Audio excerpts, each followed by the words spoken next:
Good evening, everybody, and welcome to today's virtual program with Turnstile Tours. I am Andrew Gustafson. I'll be your host today. For those of you who are joining us for the first time, a little bit about Turnstile Tours. We work in partnership with different nonprofit community organizations around New York City to research, develop, and operate tours, most of which are in person, but over the last 2.5 years, we've been doing virtual programs. And this one is connected to one of our programs that we're hoping to restart later this year. And that is a program about the history of DUMBO in Brooklyn. And so we had been doing that with the Brooklyn Historical Society. Now we're working with some other partners, and we hope to bring that program back that looks at the past and present of DUMBO, especially with a focus on the waterfront, industrial, and labor history of the neighborhood. And so that's where today's topic comes from, and how we got interested in talking about the history of packaging, and specifically consumer packaging, and more specifically that developed by the Robert Gair company. So that's what we're going to be talking about today. So again, if you have any questions, drop them into the chat. And I know we have some Gair family members who are joining us as well. So please drop any comments into the chat. And everybody, if you want to drop in there where you're joining us from, or if you have any particular connection to today's topic. We're going to go back to the middle of the 19th century. Now, this is obviously a big topic when we talk about the history of consumer packaging, consumer products, the history of paper, the history of printing. We're going to touch on all of these things in the program today. But really, the reason why this topic is so interesting is because we're going to talk about innovations that really kicked off the consumer products revolution in the late 19th century. And so today, these are just ubiquitous things in packaging that we don't really think about at all. But it took a series of innovations and a series of accidents to bring all these products to our store shelves. And so here we can see just some of the different types of products that the Gair company, the Robert Gair company, was manufacturing the paper packaging for. And so we'll touch on a number of these in the program today, but we're mostly going to focus on the period from about 1864 up until the period when the Gair company left Brooklyn, which was around 1919. So we're really going to look at that 50-year period or so, and especially focus on the 30 years when the company was located in Brooklyn.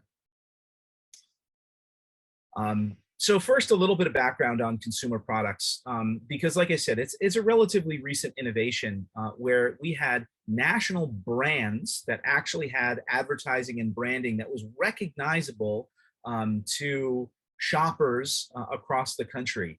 Back in the 19th century, there was no thing as a consumer, although that's become a ubiquitous word. So products were not purchased on the basis of their brand. People were largely buying commodities, products that were sort of unrecognizable, and you got them from local suppliers, whether they be dry goods sellers or small grocers, without a whole lot of advertising and packaging around them.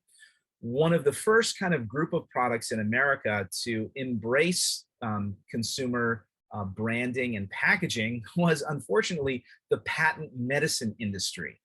So essentially, snake oil salesmen were some of the first marketers to try and develop brands for their really terrible products. And so that's where you see, this type of labeling and branding first start to appear. But it begins to be embraced in the 1860s and 1870s by other products, one of the first ones being soap, actually. And so we had the emergence in the mid-19th century of some of the large soap manufacturers that still exist today, the precursors to Procter & Gamble and Colgate-Palmolive. This was a very popular soap brand in the late 19th century. One that was so popular that it actually had a celebrity endorsement going all the way back to 1885 and one with a Brooklyn connection. This soap was actually endorsed by Henry Ward Beecher, who was the pastor for the Plymouth Church in Brooklyn Heights. And he advertised for it basically from the pulpit, arguing that cleanliness was, of course, next to godliness, and this is the soap that you should use to get more godliness. So this was all starting to emerge in the late 19th century. But what really facilitated this was new types of packaging, which meant new ways for consumers to, number one, get products and engage with the brand in new ways. And so we're going to talk about how those different types of packaging emerged and how they were transformed really by the Gair company, one of the largest sort of players in this industry. But before we get to Robert Gair, we're going to talk about a couple other people who were very, very important in the development of one of the first or earliest types of sort of consumable packaging, which was the paper bag. So on the left we have Francis Wohl, who was from Bethlehem, Pennsylvania. And he is credited with creating the first paper bag making machine.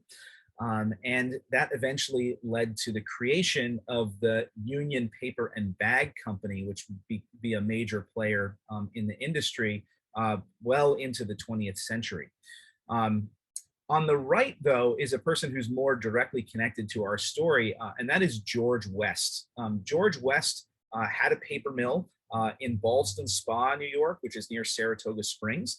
And he also grew his company into one of the largest paper mills and bag manufacturers in the country. So these were a couple major players, and what they were doing was making bags that, like I said, were used to sell bulk commodity goods to consumers. So you would go to a dry goods store and maybe you wanted to buy some green coffee or some oats or some flour, and they would scoop it into a paper bag for you. When you talk about the shipment of larger quantities of these goods, almost none of them were packaged in paper. So they were much more reliant on the use of things like cotton and jute, which is another type of natural fiber that comes from a plant, also used in the making of rope. So when you think about things like burlap bags, that product is often jute. So paper was sort of a minor player in this, in that it was sort of the last link in the chain of how you got the good into the consumer's hand was through the paper bag. So we're going to look at a lot of different patent filings in this program today, because there was a lot of innovation, like I said, a lot of competition and a lot of conflict over who gets credit for these inventions. And almost nothing we're going to talk about today is there one person who can claim full credit for their invention, because you saw a lot of incremental improvements over time, which is not surprising. But this is Francis Wohl's invention for creating a paper bag machine. Now, this paper bag was not like the paper bags that you may think of today. It was folded and glued at the bottom, but they were more sort of like envelopes, or they were cone shaped. So they did not have a flat bottom, so you could not stand them up. So this was, you can see here, the patent year. This was invented actually in 1852, but it would then come in 1870 when we would have the first flat bottom paper bag that was invented. And actually, you can see that the name on here is M.E. Knight. That actually stands for Margaret Knight. So the flat bottom paper bag that we know today, or at least the machinery to manufacture it, was actually invented by a woman who worked in a paper bag manufacturing plant in Massachusetts. There was a long legal battle between her and another sort of competitor for this patent, a guy named Charles Annan. And you can see that Margaret won this battle because the patent you can see here was reissued in 1880. So the Patent Office affirmed her right to control over this patent. We're going to talk more a little bit later on about the role of women in this industry as well. But so we're still talking here about paper bags is really the main sort of consumable packaging that is used for most of these goods. Here's actually a copy not a working version, but a patent sort of model of Margaret Knight's invention that's in the collection of the National Museum of American History at the Smithsonian in Washington, D.C. And you can actually see right here the little paper bags with their flat square bottoms coming out the back of the machine. Okay, so we're going to talk today about a few sort of, like I said, a few different innovations. We talked about paper bags. You know, another innovation we need to talk about is corrugated packaging, which would also come about in the 1870s. And there were also a couple competitors here. So here we can see Albert Jones, his invention on the left of a method for crimping paper in order to create a type of very simple to make very cheap padding that would be used specifically for packaging bottles. And you can see Oliver Long's patent on the right-hand side was very similar as well, with the same intention for packaging bottles. So corrugation would be a very, very significant innovation that would also lead to a number of very lengthy court battles. And this would also be some of the main manufacturers of corrugated products would actually wind up in Brooklyn. Neither of these inventors became major manufacturers. What they would do instead was license their products to other companies, or license their inventions to other companies for their manufacture. But you can see this is actually quite a simple innovation. And actually, if you think of what's called a gopher iron, I wish I had a picture of one, but it sort of looks like a crimping iron that was used for putting crimps into garments. We're basically mechanizing that kind of process to make this crimped paper. The other thing that you'll notice is that if you have looked at a cardboard box recently or ever looked at the cross section of a corrugated cardboard box, it has paper on either side of that corrugation. That invention hasn't been introduced yet by this time in 1871. It would be introduced by another company in Brooklyn, which was the Thompson and Norris Company. So you can see an advertising for them here on the left. They're sort of the other box manufacturer in Brooklyn that we're going to talk a little bit about today. And they were located right down the street from DUMBO, not in DUMBO proper, but you can see here on the corner of Prince Street and Concord. Their factory is still there, but they would be the company that would actually license Albert Jones's patent and improve upon it. You can see here on the right, actually putting a paper backing, at least on one side of that crimped corrugated paper. And again, not yet putting it into box form, but using it for wrapping up bottles to protect them for shipping. So when we talk about corrugated boxes, mostly what we're talking about here is an invention that's used to facilitate the shipping of goods, but not necessarily for the sort of packaging that is utilized by the end consumer, right? But this would also be an important innovation that would transform the shipping industry and allow products to become nationwide. But again, it wasn't sort of a key innovation of the Gair company, but I wanted to mention it here. And again, we'll come back to this, some of these companies and these inventions a little bit later on. Okay, so this is sort of our main character for this evening's program, Robert Gair, and you can see founder of the business in 1864. We're also going to talk about his eldest son, who's in the top left here, George W. Gair. Interestingly, his middle name is West, so he was actually named for George West, the paper bag king, who we mentioned before. And we'll talk a little bit about his nephew, James Beatty, in the lower left as well. But a little bit of background on Robert Gair. This is a document we're going to talk a lot about this evening and see a lot of images from, called What We Do and How We Do It, which was sort of a company history and catalog produced in 1901. But Robert Gair was born in 1840 in Scotland, in Edinburgh, in fact, and at a very young age, He went to work, and he was growing up in Edinburgh, which is one of the centers of the publishing industry in Great Britain. And so at a very early age, he learned the printing business, which was a very common business for very young people to work in. And so he learned a little bit of the printing business, and especially learned that he had a very strong mechanical aptitude.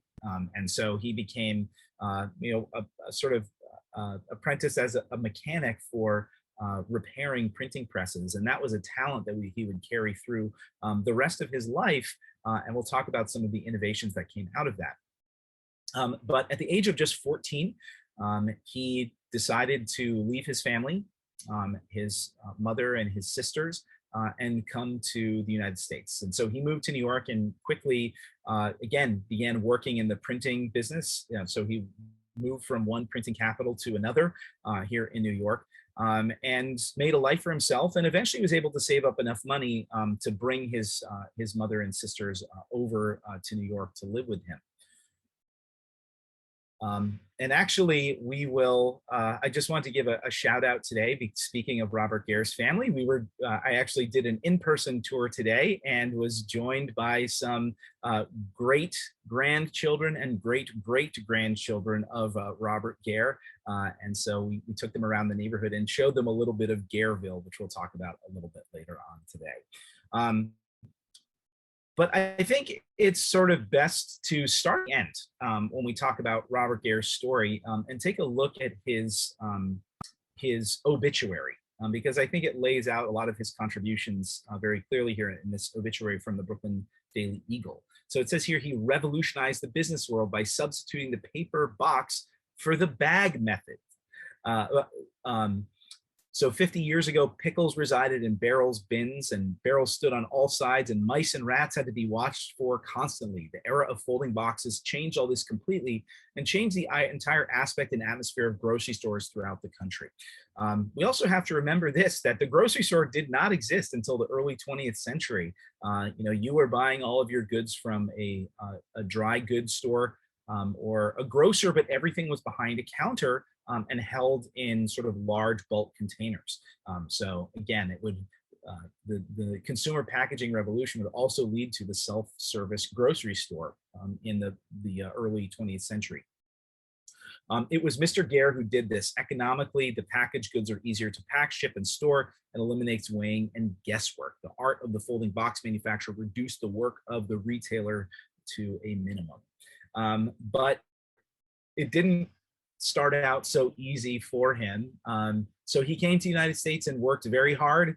And then when he was just 18 years old, or he was just around 20 years old, sorry, he was fighting in the Civil War.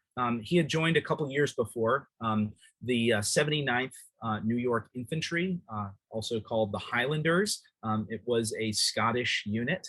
And you can see here in the early stages of the war, when they, like many New York units, had very elaborate uniforms, which were quickly discarded, especially after the disastrous First Battle of Bull Run. And they moved to much more practical and far less visible sort of dark blue uniforms of the Union Army. But he served in the Union Army for 3 years, fought in 17 engagements, and actually rose to be the acting commander of the unit. It was a unit that was very highly decorated and also suffered very, very high casualties throughout the war.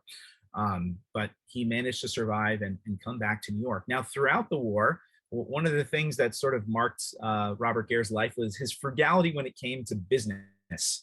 And sort of that Scottish Protestant streak. And so he actually saved all of his salary that he received throughout the war and sent it home to his mother, who invested it for him. And by the time he came out of the army, he had $5,000 sitting in the bank, which he used to set up his first business. And so this was at 143 Reed Street in Lower Manhattan. And you can see here, it says job printing. So how the Robert Gair Company started as was as what's called a jobber. So they were not a paper mill per se, and they were not really manufacturing anything.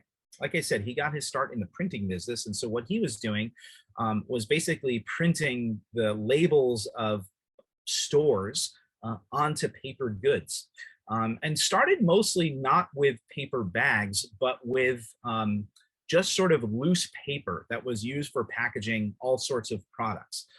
So, for example, if you were to buy a garment at a store, it would be wrapped up in paper. And depending on the garment, it might be quite heavy paper to protect it, especially women's dresses. So that was one of their specialties. So they would actually purchase that paper from a supplier, cut it, print on it, and then sell it to retail stores. And so a jobber was sort of like a small scale distributor. And so they started in this one building, and they needed to find a supplier for the paper. And one of their early suppliers was George West in Ballston Spa, New York. And so they actually went into business together. So in the early days, the firm was actually known as Gair and West until about 10 years later, when George West sort of fell into some difficult financial straits. And so essentially Robert Gair assumed his debt and bought him out of the business, but not before Robert Gair had named his son after George West. George West would do okay though, because eventually he would sell his business to the Union Bag and Paper Company, which would become a massive player. It already was, but would become even bigger and would become a huge holder of a lot of the important patents in the packaging industry. You can sort of liken it maybe to a company like Lucent Technologies or something. They just had tons and tons of patents, and that they would license to other manufacturers. So George West did okay, and then he also went on to become a congressman. So yeah. But Robert Gair, so then he has total control over his business, and it's continuing to expand. So eventually they would acquire the building behind them on Chambers Street, and then the two adjacent buildings on Reed and Chambers Street that they would actually connect through the alleys with a series of bridges on all 5 floors of these buildings. So he built this massive warren of a factory that was really bursting at the seams by the 1870s. 1879 is sort of pointed to as the sort of breakthrough year for the Robert Gair Company, when this major innovation came about that would, change the world. And again, I think there's always this desire to sort of frame the history of business and technology as these, eureka moments, when in fact it's often a lot of incremental improvements made over time by a lot of different people. And so in this case, according to the story, the major innovation came about via a mistake. Most of what they were doing in this factory was manufacturing bags and printing on them. And in one case, when they were setting up the printing press, essentially one of the printing apprentices set up one of the parts of what's called the chase, which is sort of a steel frame that holds all of the letters in there, was set too high. And so as a result, it sliced into thousands and thousands of bags and ruined them. When Robert Gair saw this, again, according to the story, what he realized was that you could create a die that could both cut and fold paper in one motion. And the ultimate result of that would be this. So this is a later patent. His original patent that he filed in 1879 has been lost to history. But this is a later one that operates on very, very similar principles. But the idea was, this is like the paper boxes that we use today, in that they're cut from one piece of paper and they're cut and folded in one motion. Robert Gair, as we've already established, did not invent the corrugated cardboard box. He did not invent the fiberboard or paperboard box either. What he invented was this method for manufacturing them very, very quickly, because they were being made, but it was several operations that machines did to cut and then fold different parts of this piece. Um, so, you know, you had to use larger presses for making larger boxes. That was sort of Gair's innovation. Do it all in one die that has those sort of both sharp cutters for cutting out pieces, as well as dull ones that are set higher up for folding and creasing the box, all in one motion. So that's really innovation. Again, it's building upon lots of other innovations that had come before.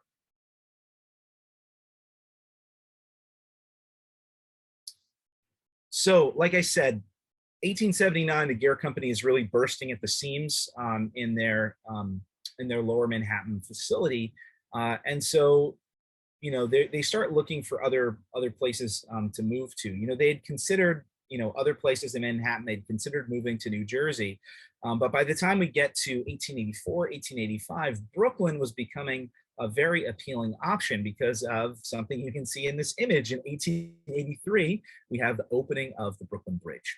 And so this would really transform the area immediately around the bridge, which historically had been a waterfront warehouse district. There weren't a lot of large manufacturers in the area. But now it was much, much easier to commute back and forth because Gair lived in Manhattan, and move goods back and forth between Manhattan and Brooklyn. And so really Gair was one of the first businesses to kick off a wave of manufacturing businesses to relocate to Brooklyn and turn this area into really the heart of the manufacturing in the factory district in Brooklyn. And so they would start with a collection of 3 brick mill buildings, and you can see 2 of them here.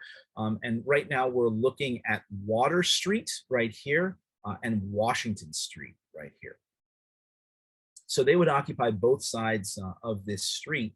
And eventually, by 1901, when this publication was made, they would have 8 buildings scattered around the neighborhood, and we're really starting to establish their own little village here in Brooklyn.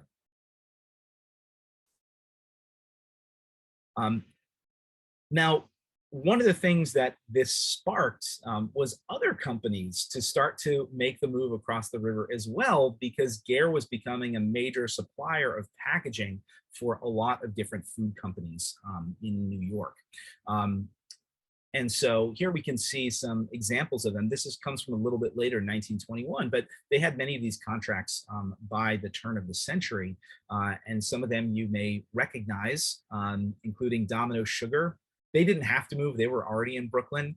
But the Arbuckle Company, they had relocated to Brooklyn and were located just down the street. So you can see the U-Ban coffee right here. You can see Lipton's tea, and you can see Unita, which was a product of Nabisco. Now, they did not move. They were located over in Chelsea, but they were one of the biggest contracts that the Gair Company had. Now, in addition to manufacturing these, not just boxes, but also paper packaging for products, they were also a printing company, as I mentioned. And you can see now, all of a sudden, if you can sell products in paper boxes, you have 6 sides on which you can print your branding. And so you can see here by 1921, branding was very, very well established for American consumer goods. One of the major industries that was located in the neighborhood was coffee, but another was tea as well. So you can see, for example, here, I already mentioned U-Ban and Arbuckle, but we can also see, there's an A&P brand that's in here too. Oh, here we go, Grandmother's A&P. So the Atlantic and Pacific Tea Company, they were located in the neighborhood. And then I think we also have one here of Jones Brothers right here as well, Jones Brothers Spices. So they were also located actually right next door to the Gair Company. So they were along J Street here in DUMBO, and they had this massive, massive brick warehouse that they built around 1900 to manufacture, process, package, and distribute goods to their stores around the region, because the Jones Brothers Tea Company became Grand Union, which is a grocery chain that I don't think exists anymore, but I used to go to it all the time growing up in New England. You can still see a little remnant of the Jones Brothers Tea Company Grand Union inside this building at 68 J Street.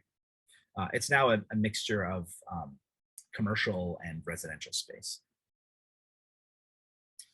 And Arbuckle, one thing that we should mention is that the Arbuckle Coffee Company was another major sort of transformative influence on the neighborhood. They were one of the biggest manufacturers in Brooklyn. They also built sort of a large campus in what's now the DUMBO neighborhood. And one of the founders, John Arbuckle and Robert Gair, were actually close friends. And so they did supply the paper packaging for Arbuckle's products. They also collaborated on the construction of some of their buildings as well, which we'll talk about in just a minute. And I already mentioned the National Biscuit Company, but here you can see, just the scale of that company. And this is just their footprint here in New York. This building is also still standing. This is now where the Chelsea Market is located, but most of this building is now occupied by Google. This is along 16th Street. So what you saw here, today we talk about neighborhoods like DUMBO as a corner of the Brooklyn tech triangle, as the center of innovation. Lots of tech companies are located there. But you could sort of think about that neighborhood in the same way, 120 years ago. And really a lot of that sort of what drew those companies, mostly working in consumer products, food, but also cleaning products actually, was sort of the connective tissue that was there was really the Gair Company, because they were providing packaging as well as marketing and advertising to a lot of these different companies. So let's just take a little look at what the company looked like in 1901. And so we'll look at this, what we do and how we do it document. This comes from the collection of the New York Public Library. As I mentioned before, Robert Gair was from Scotland, and so you can see the thistle is a motif throughout a lot of the graphics in this book. So here we can see one of the production lines for the making of boxes. And one thing that you'll notice in a lot of these images is a lot of this work was being done by women. I've said this a million times and I'll keep saying it, as long as there have been factories, women have worked in them, but there was long a gendered division of labor where women were often doing the work that was very rote, repetitive, and required a lot of tactile dexterity. And so what the women in this picture are doing is they're taking those cut and folded box forms and folding them into the final boxes and applying the adhesive. So you can see stacks of those folded boxes behind them over here. We'll see men working in the factory as well, but most of them are working as machinists or they're working as artists and engravers for the printing side of the business, like you see right here. So this is the label making department. You can see them down here. So they weren't just making boxes, they were making all manner of paper packaging for products. And so that included labels for cans and bottles, which is what they're printing here. And again, traditionally, a printer was a man's role.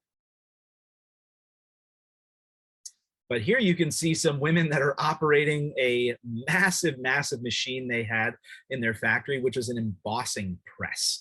So like I said, as you sort of got larger and larger, you want to work in larger and larger formats of paper, the company had to devise larger and larger machinery for building it and for manufacturing it. And so here you can see the embossing press is being operated by women.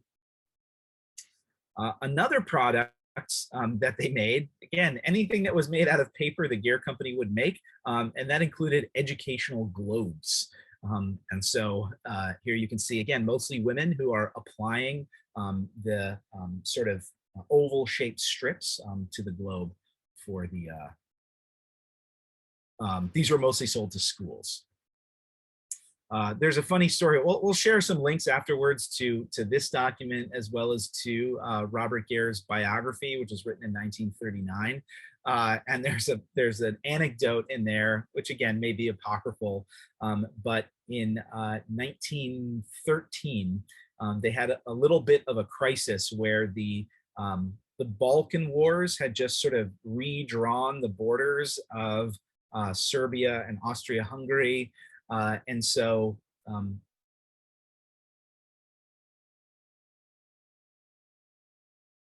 all of these globes. And so he tried to pull them all from production. It was like 5,000 of them or something, and have them reprinted. And Robert Gair stepped in and said, those kids are never going to notice. Don't bother. So like I said, sort of a sign of his frugality. Okay, so we saw some of the different departments that they were operating, and those were all operating. All these images that we saw were inside those brick mill construction buildings. And so if you don't know how those buildings are built, essentially they are timber framed and brick masonry. And so when they were looking to expand in 1902,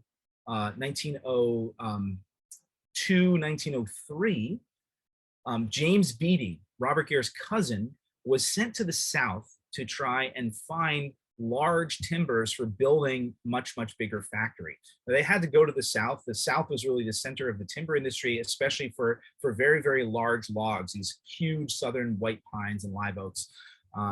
And he was having a lot of trouble finding a supplier and finding the adequate timber for building a larger factory.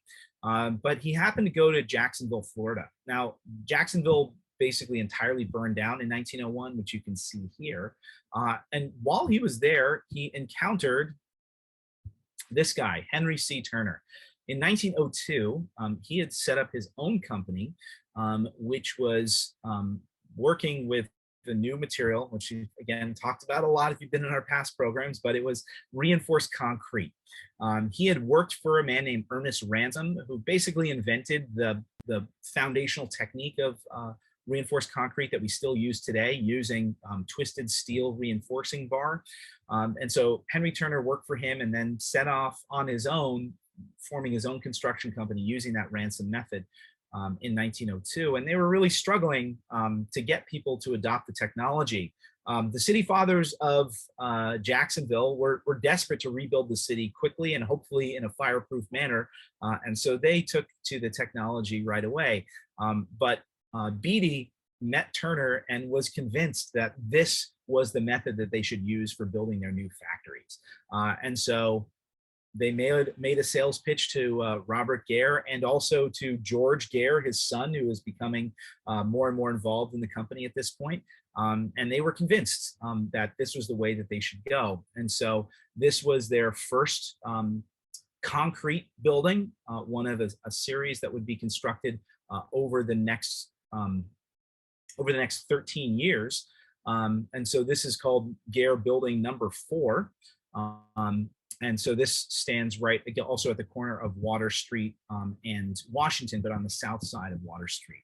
And here's a letter of testimonial that Robert Gair wrote, or actually that George Gair, his son, wrote after the building was constructed, and basically said that this was the perfect type of material for their business. Number one, it was fireproof, important for any business, but especially if you manufacture paper. Concrete was better than brick construction for controlling humidity and moisture, really important for the printing industry. And the concrete was much better at absorbing vibration of all this heavy machinery. And so they really built, in this case, the first large-scale reinforced concrete industrial building on the East Coast. And so this really sort of put Turner Construction on the map. And within 10 years, they would be one of the biggest construction companies in the country. And today, they're still a major, major player doing projects all around the world. But it started really with this building right here. And eventually, they would build their entire complex of Gairville. And so we can see in the foreground, these two buildings here were those original brick buildings built in the late 1880s, early 1890s. And then we can see building number 4 right here. The tall one back here is building number 5. This one is building number 6. And over here, the last one to be built was building number 7, which has the famous clock tower on top of it. Now, the Gair company never fully occupied Gairville. They never actually they were never the only tenant of all of these buildings. So at first they were sort of bursting at the seams and really hurting for space, but by the end of it, they had way more space than they knew what to do with. And so they actually very early on started leasing out some of their space to other companies. In many cases, they were other paper goods companies, but also to some food companies and other types of manufacturers as well. In addition to these 7 buildings, they also would purchase other buildings that they didn't construct in the neighborhood, including the ones right behind here, right behind building number 4. So they had this huge complex, and they were a big landlord in the neighborhood. At its peak, right before World War I, the company employed about 4,000 people here in this neighborhood. Now, one of their competitors also kind of got on the bandwagon as well, which was the Thompson and Norris Company, and they built their own Turner-built reinforced concrete building, which you can see right here. So this, we're looking down Prince Street right here. A couple of the buildings of Thompson and Norris still exist. They basically occupied this entire block. And they also showed that it was a totally fireproof method of construction. Because you can see here in this Bookham Daily Eagle article from 1914, it says girls work, ignore upper floor blaze. They're escorted through fire lines into Thompson Norris Paper Factory. Building proves fireproof. So there was a fire on one floor, and the people on the other floors didn't even notice it. This was really kind of revolutionary following the tragic fire just 3 years before. At the Triangle Shirtwaist Company in Manhattan. So what would eventually happen? Well, like I said, they had sort of put their stamp on the industry and on the neighborhood, and the Robert Gair Company would continue to grow, and in the early part of the 20th century would eventually become a really vertically integrated company. So what does that mean? Well, they would sort of, if you think about the actual paper container as sort of for the consumable product as sort of the end point, they would also do things like design and print the packaging for it. So they had a whole large art department and a marketing department. They would also build the larger bulk containers for shipping. And the industry would start to shift away from what they had been using, which was wooden crates. Those wooden crates were very heavy, they were very bulky. They had to be basically custom made, so they required a lot of skill. But if, again, you could make larger format corrugated paper containers, which is what the Thompson and Norris Company specialized in, you needed larger format machines in order to make them. And so then beyond that, you also had the whole the paper mills themselves. And so that is where the Gair Company would expand, no longer relying on suppliers like George West and other paper mills. They would actually establish their own massive network of mills and other manufacturing facilities across the country. So here you can see just some of them. So again, this is mislabeled. This comes from 1951, not 1953.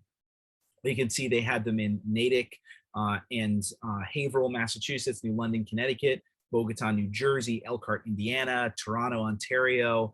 And then after World War II, they would continue to expand and build one of the largest paper mills in the world down in Savannah, Georgia. And that would become their major sort of pulp plant where they were actually manufacturing that fiberboard from the actual trees. So this all started, really in the sort of the second decade of the 20th century, especially with the acquisition of this one right here, the Gair Cartons division here in Piermont, New York. So the company was doing well. The company was growing. Robert Gair was getting up there in years and was, starting to work less and less at the company. And his son, George West Gair, had really taken over the day-to-day reins of the company. And in 1919 was sort of an inflection point for the business because a couple things happened. One was they started to move most of the manufacturing operations up to Piermont, New York. That included a lot of the workers. They actually built worker housing up there, and some of their workers from Brooklyn actually relocated up there. Piermont is in Rockland County, and it's right on the Hudson River. It's in Orangeburg, New York, if you know where that is. The second thing that happened was they spun off part of the company and into the Robert Gair Realty Company. So essentially, that company controlled all of the real estate in Brooklyn. And so that was a separate company, and basically the Gair Company, by 1927, when Robert Gair died, had left all of these buildings. Now, these buildings were not abandoned. As I said, from the very early days, they had started having tenants that were in there as well. And basically these companies were taken over by other smaller manufacturing companies and remained, pretty full and vibrant into the 1960s. But that's basically the end of the Gair story in Brooklyn, which lasted, just over 30 years, but had a long and lasting impact. So while the Gair Company left, a lot of those food businesses remained in the neighborhood, including Grand Union and A&P remained there into the 1950s. But of course, when we get into the post-war period, that's when we start to see the pretty rapid deindustrialization of Brooklyn, especially in the late 50s and 1960s. And eventually these buildings would be sold off. Now, what happened to the Gair Company itself? Well, it was still, as we could see from this, from these materials, in 1951, it was still very much a going concern. But in 1956, it was sold to Continental Can Corporation. And so by that time, the company really didn't have any connections to Brooklyn at all anymore. But they did still operate all of these mills, including the massive paper mill in Savannah, Georgia. And over time, those assets have been sold off to other companies. The Piermont mill closed in 1982. The one in Savannah, Georgia, is still in operation, but it's owned by International Paper. So some of those Gair facilities that were still under control of the sort of independent Gair Company are still around, but not all of them. Some of them have been shuttered. I can't tell you about every single one of these that you see on this diagram here, but a lot of them are no longer in operation. So that kind of brings us to the end of our story, but I want to just go back here, and take a look again at kind of the array of products and the impact that this company had.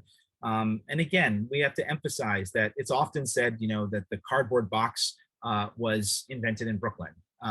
Again, not really true, but the company that was able to really take advantage of that technology and really proliferate it across a wide swath of different consumer products categories. That's really what made the Gair company so important and so influential. And you can see that is represented in a lot of these different products here. Now, I know we have a lot of Gairs who are on the line, and I'm wondering if anybody would like to either drop anything into the chat or even join us. It will just have your voice. You don't have to bring you on screen if you don't want to. But if anyone would like to share any, when we did the tour today, we heard a lot of, really interesting family lore, and I learned a lot from exploring Dumbo with them. But yeah, if anyone, you can raise your hand.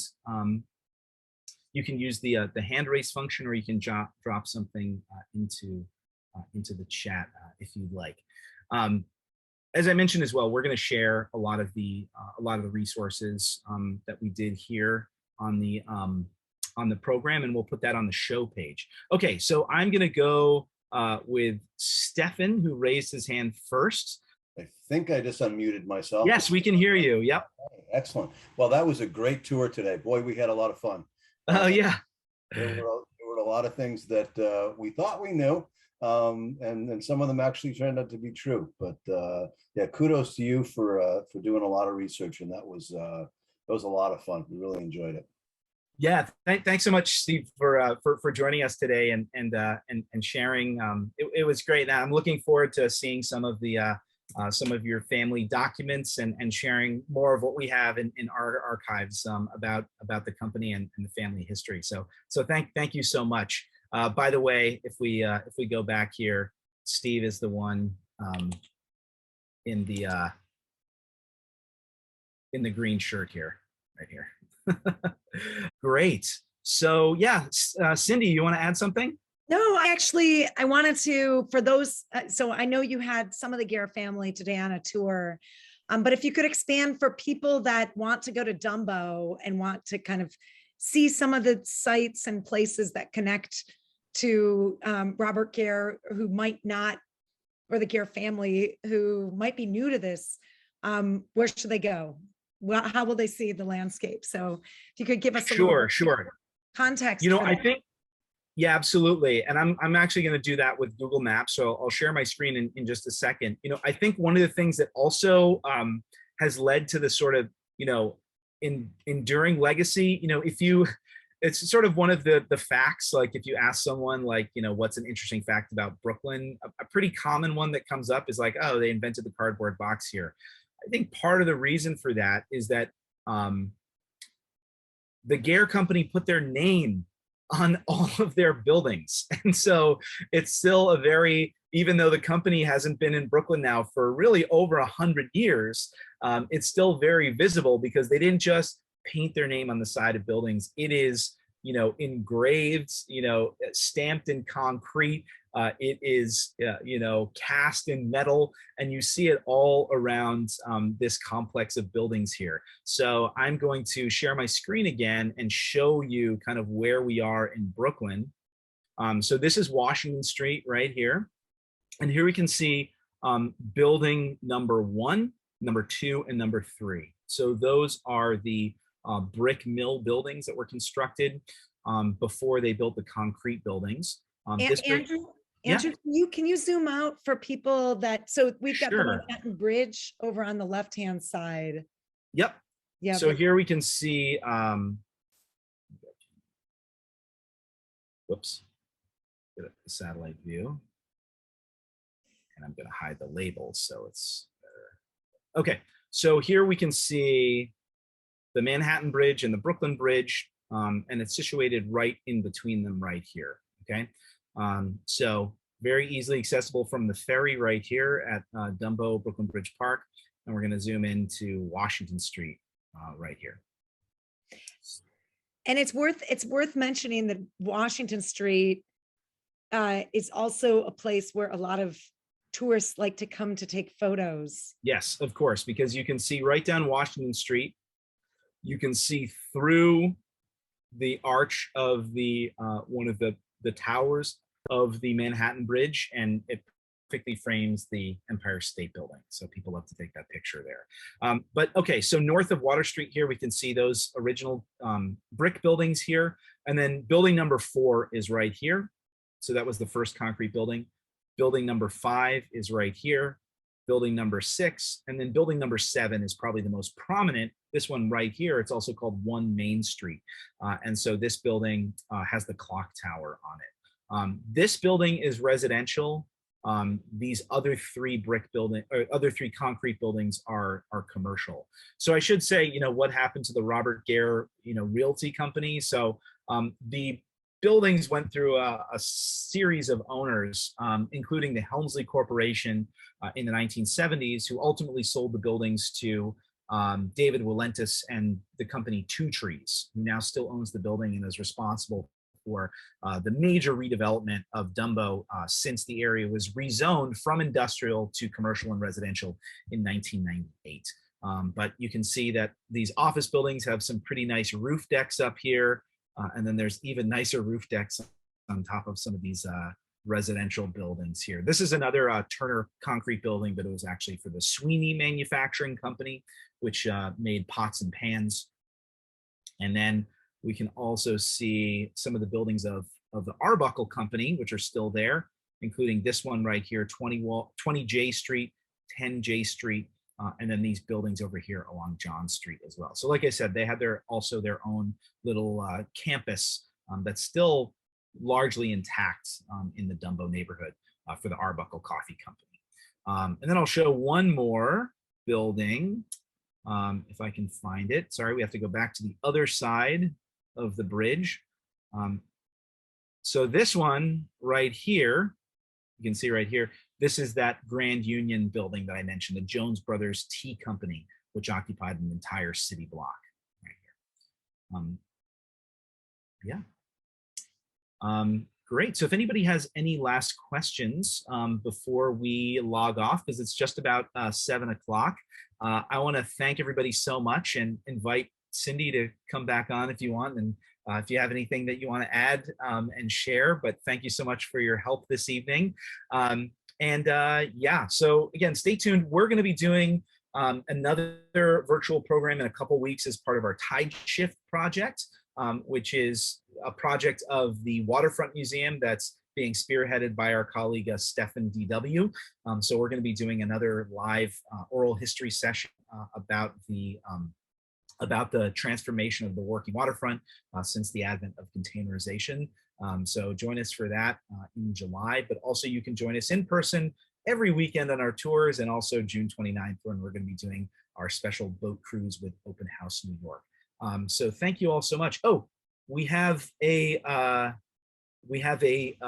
comment here, which is from Peter. He says, I got curious about Grand Union and found that in 2013, Tops Markets acquired the 21 remaining Grand Union stores in the Adirondack region and parts of Vermont.